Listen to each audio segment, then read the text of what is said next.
pulmón, básicamente nos va a servir para 4 funciones. ¿Cuáles son las 4 funciones que cumple todo el sistema respiratorio? El intercambio gaseoso que ocurre a nivel de los alvéolos y los capilares pulmonares. Como saben, el oxígeno y el dióxido de carbono se está intercambiando constantemente entre alvéolos y capilares. ¿Cómo se llama ese proceso? Hematosis, ¿no? Para poder explicarlo mejor, voy a explicar en la pizarra esa parte. Ya ahí vamos a pura diapositiva. Así que todo puede llevarse qué cosa del el dióxido de carbono. Acá tenemos básicamente los alvéolos. Y aquí vamos a tener los capilares pulmonares. Como saben, constantemente se está intercambiando porque viene entrando oxígeno, va entrando el oxígeno. ¿Y qué va saliendo a cambio? El dióxido de carbono. Fíjense que el dióxido de carbono va a ir saliendo. Va a ir saliendo el dióxido de carbono. Expirándolo. Esa es una de las funciones del sistema respiratorio, básicamente hacer el intercambio gaseoso o la hematosis. Otra función que tiene es llevar este oxígeno hacia todos los tejidos y llevarse el dióxido de carbono de los tejidos a los pulmones. Esa es otra función que tiene. Y después tenemos lo que se conoce como la ventilación pulmonar, que básicamente el intercambio gaseoso también. Son funciones parecidas. Este sistema respiratorio básicamente va a estar compuesto de los músculos de la inspiración y los músculos de la expiración. Básicamente tenemos músculos que elevan la caja torácica. ¿No serían músculos inspiratorios o expiratorios? Si elevan la caja torácica. Inspiratorio. ¿Cuáles son esos músculos inspiratorios? Diafragma. Intercostales. ¿Cuáles intercostales? ¿Externos o internos? Externos. Muy bien. ¿Qué otro músculo inspiratorio más tenemos? El esternocleidomastoideo. ¿Qué otro músculo tenemos también? Los escalenos, perfecto. Otros. Empieza con S. ¿Quién le parece serrucho? Su nombre parece. Los cerratos, muy bien, los cerratos. Tenemos entonces los cerratos, tenemos los escalenos, vamos a tener los intercostales. ¿Pero cuáles intercostales? Externos. Tenemos los intercostales externos. ¿Qué más tenemos? Los ya está cerratos, escalenos, intercostales, esternocleidomastoideo, muy bien. Esos músculos nos van a servir al momento de la inspiración, porque ¿qué hacen esos músculos con las costillas? ¿Las hacen que caigan hacia abajo o hacen que se pongan en línea recta? Porque fíjense, cuando estamos normalmente expiramos, bajan las costillas. Inspiramos, se elevan las costillas y se amplía todo lo que es la caja torácica. Así funciona. Cuando expiramos, las costillas empiezan a bajar. Y cuando inspiramos, las costillas empiezan a elevarse y a ponerse en una posición de línea recta. ¿Qué músculos hacen que esas costillas puedan ponerse así en línea recta para que se pueda ampliar la caja torácica y pueda insuflarse el pulmón? Estos músculos de acá. Estos músculos de acá ayudan a que las costillas puedan ponerse en línea recta, haciendo que se amplíe la caja torácica y se pueda insuflar el pulmón. Son estos músculos de acá, cerrato, escaleno, los intercostales y el esternocleidomastoideo. Ahora, ¿cuáles serían los músculos que hacen que las costillas desciendan? Ya, pero músculos específicos, se dice músculos de la expiración, se le dice. Está en el gaito, ¿ves? Cuando quieren hacer fuerza para botar aire, ¿dónde sienten ustedes fuerza en el cuerpo? ¿Dónde sienten que hacen fuerza en su cuerpo? Cuando quieren botar aire. Traten de botar aire y fíjense dónde hacen fuerza. ¿Dónde están haciendo fuerza? El recto. En la panza. ¿Qué músculo tenemos ahí? El recto del abdomen. Muy bien, el recto del abdomen. Ese recto del abdomen es un potente músculo expiratorio que nos va a servir para dar los siguientes volúmenes que ya vamos viviendo. Muy bien, otro músculo que sea de la expiración.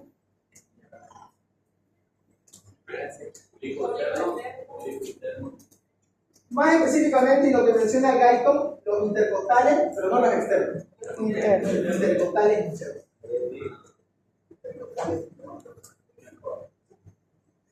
Esos son músculos que van a ayudar a que nuestra caja torácica se expanda al momento de inspirar o se reduzca al momento de expirar y botar el oxígeno.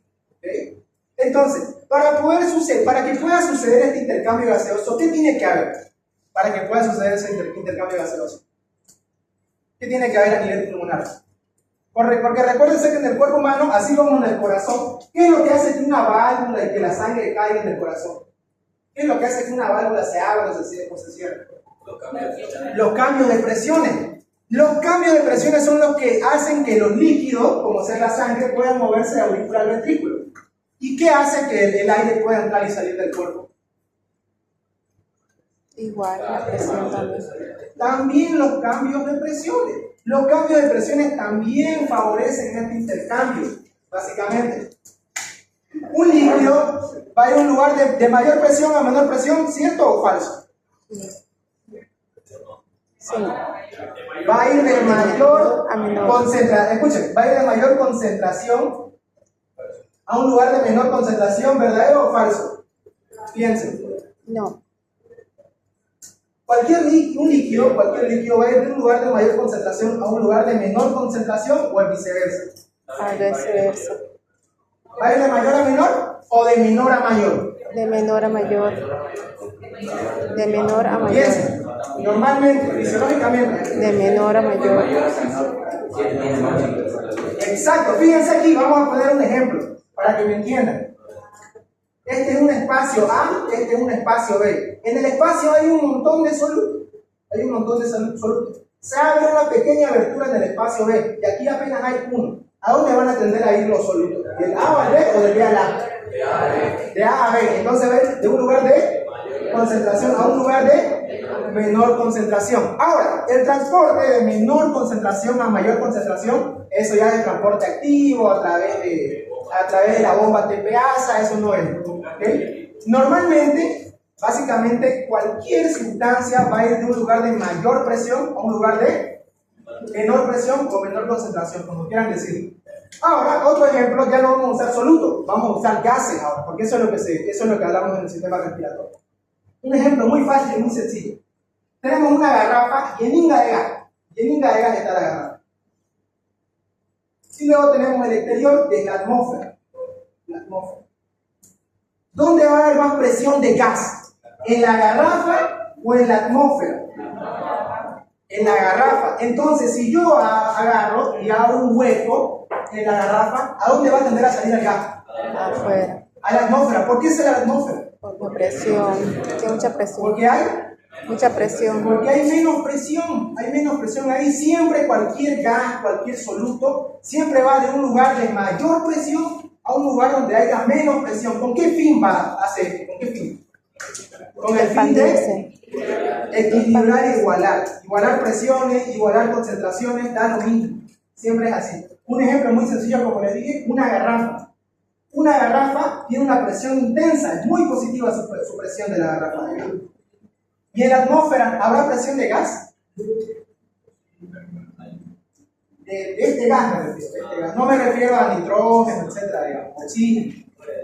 No hay esa presión de gas, entonces es negativa. Es negativa. Entonces el gas tiende a ir de un lugar de mayor presión a un lugar de menor presión, que es la atmósfera. Ahora, tienen que tener mucha idea con ese concepto porque acá parte todo para poder entender la pulmonar. Siempre ténganse esto, que un gas, un soluto, siempre va a ir de un lugar, o sea de mayor presión, o sea de mayor concentración, a un lugar de menor presión o menor concentración. Siempre. ¿Se entendió hasta ahí? Perfecto.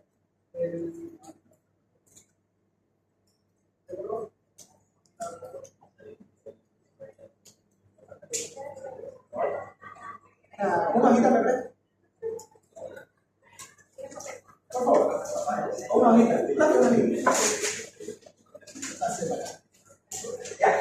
¿Han leído el capítulo 38 de Galton o no? Eso me responde a que no. Muy bien. Tenemos muchas presiones que juegan un papel preponderante para poder inspirar. Ahora, bajo este concepto, al momento de inspirar, piensen bien esta pregunta, al momento de inspirar, de meter aire al cuerpo, el cuerpo tendría que tener una presión negativa, positiva o igual a la atmósfera. Piensen. Negativa. Piensen, todavía no lo oyen. Negativa. Piensen. Porque quiero que sus compañeros tengan criterio propio también, porque ella dice negativa, el otro dice negativo, él dice negativo, también el otro, y por ahí todos se están equivocando. Ahora piensen esto, para inspirar y yo meter aire hacia adentro, mi cuerpo tiene que entrar en presión negativa, positiva o igual a la atmósfera. Yo le voy a preguntar a cualquiera. A ver, exacto, dígame qué piensa usted. Ya. Usted, dígame qué piensa. Negativo, muy bien. ¿Usted, Ventura? Es negativa, sí, pero le puedo responder y preguntar también. Ahorita de que la respuesta es negativa. ¿Ya? ¿Alguien que piensa distinto? ¿Nadie piensa que es igual o positivo? Igual. Vos pensás que tiene que ser igual en la expresión. Muy bien. Aquí está el alveolo y por acá tiene que entrar el aire a través de las paredes de los alveolos. Ahora, la presión de la atmósfera siempre es 0 centímetros de agua. 0 centímetros de agua. 0. ¿Ok?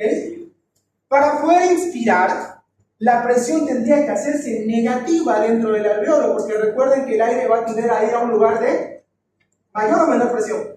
Menor. Menor presión. ¿Y -1 es menor que 0? Sí, entonces, ¿a dónde va a tender el aire ahí? ¿A la atmósfera o al alveolo? Si el alveolo está en -1. Al alveolo. Al alveolo. Entonces, la presión, ¿cómo tiene que estar en el alveolo para hacer inspiración? Negativa. Negativa. ¿Por qué? Porque un gas siempre va a ir de un lugar de mayor presión a un lugar de menor presión. Siempre tengan en cuenta eso. La presión del oxígeno en la atmósfera es de 0 centímetros de agua. Si hablamos de centímetros de agua, es 0. ¿Ok? Y acá el alveolo tiene que ponerse en negativo, que es -1, -1 centímetro de agua. Cuando se pone -1 centímetro de agua, ¿cuál es la presión más negativa? ¿Alveolo o atmósfera? ¿Cuál es más negativo? ¿Alveolo o atmósfera? Alveolo. Entonces, ¿a dónde va a tender el gas? ¿A dónde tiende a ir? Al alveolo. ¿Por qué tiende a ir al alveolo? Es negativa. Porque es más negativo y el gas siempre va a tender a ir a un lugar de menor presión. ¿Sí?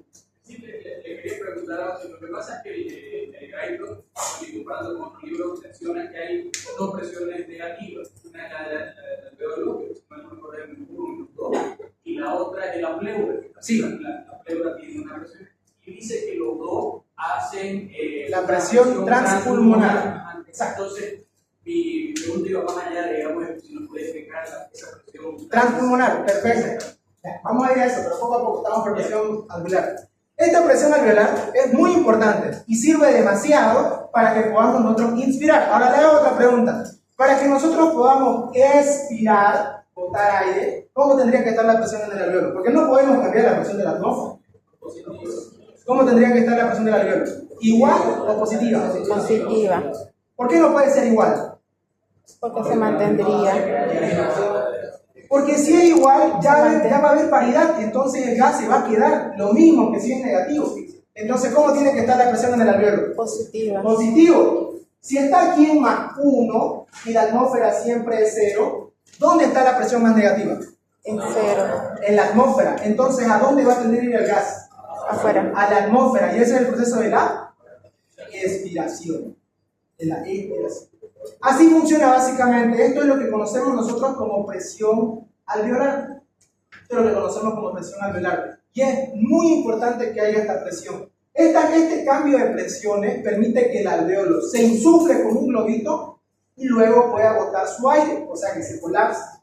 Pero no se colapsa completamente. El alveolo siempre, al momento de nosotros expirar, ¿el alveolo en algún punto se queda sin aire?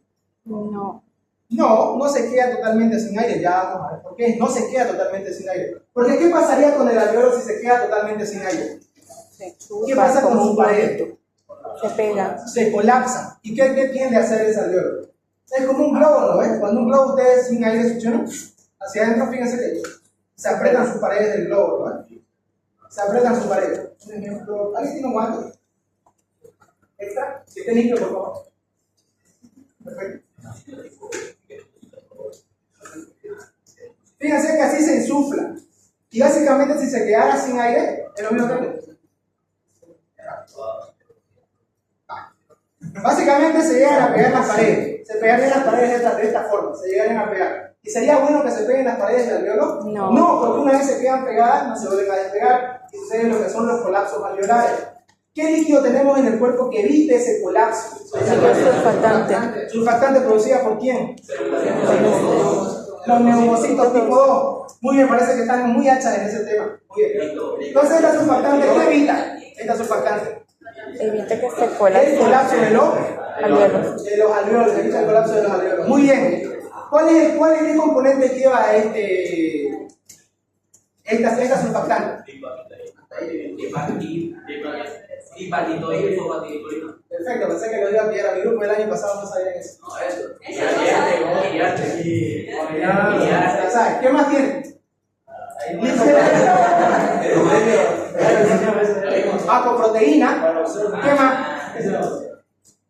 Tiene un ion que es muy importante, aparte de la apoproteína, y un ion más, ion calcio. Esos son los tres componentes fundamentales de la surfactante.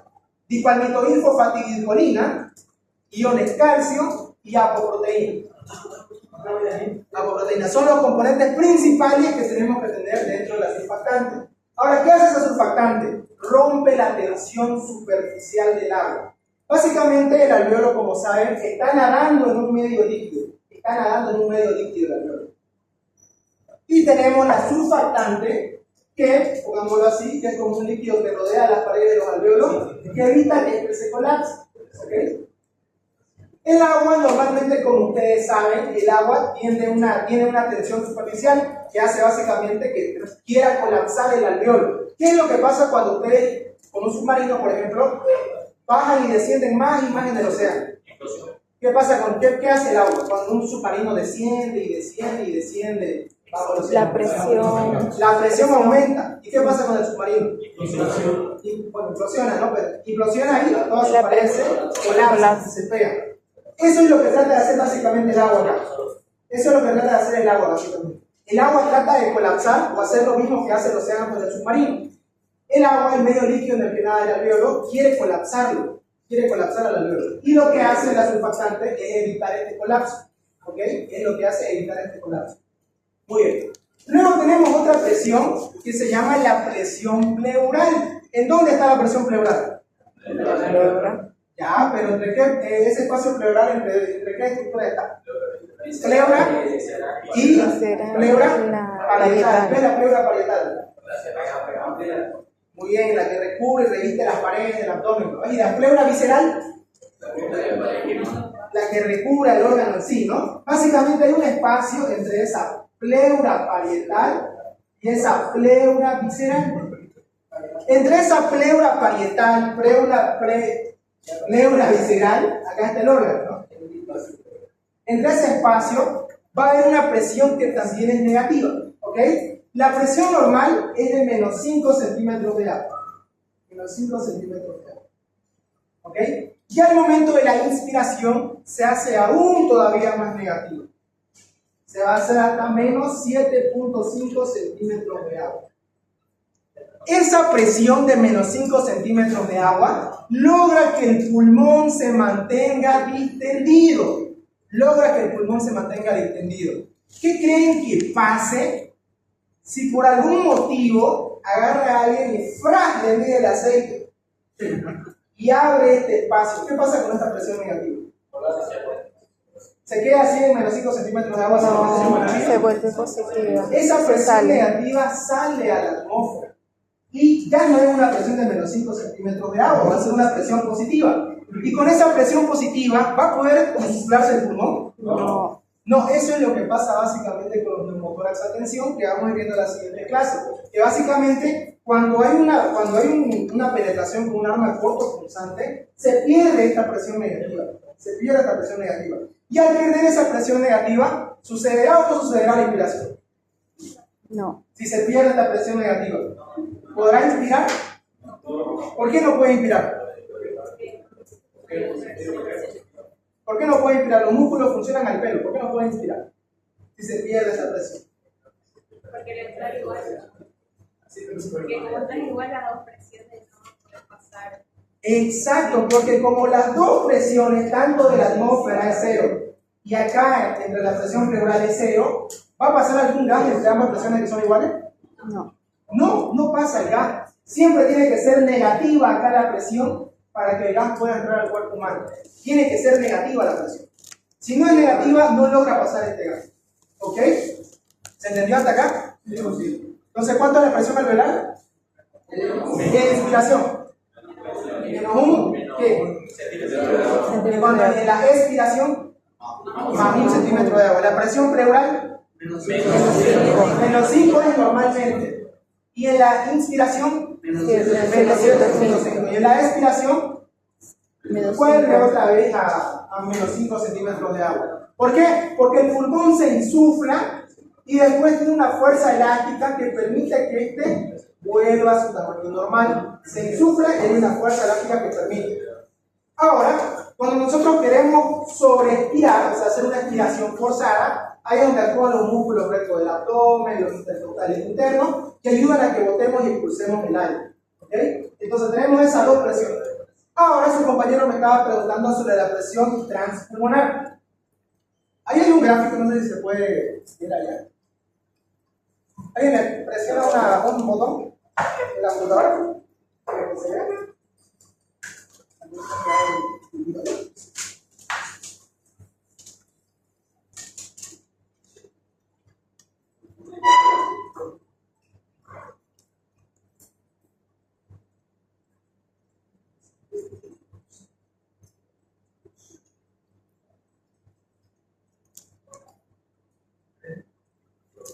Póngalo que se vea todo.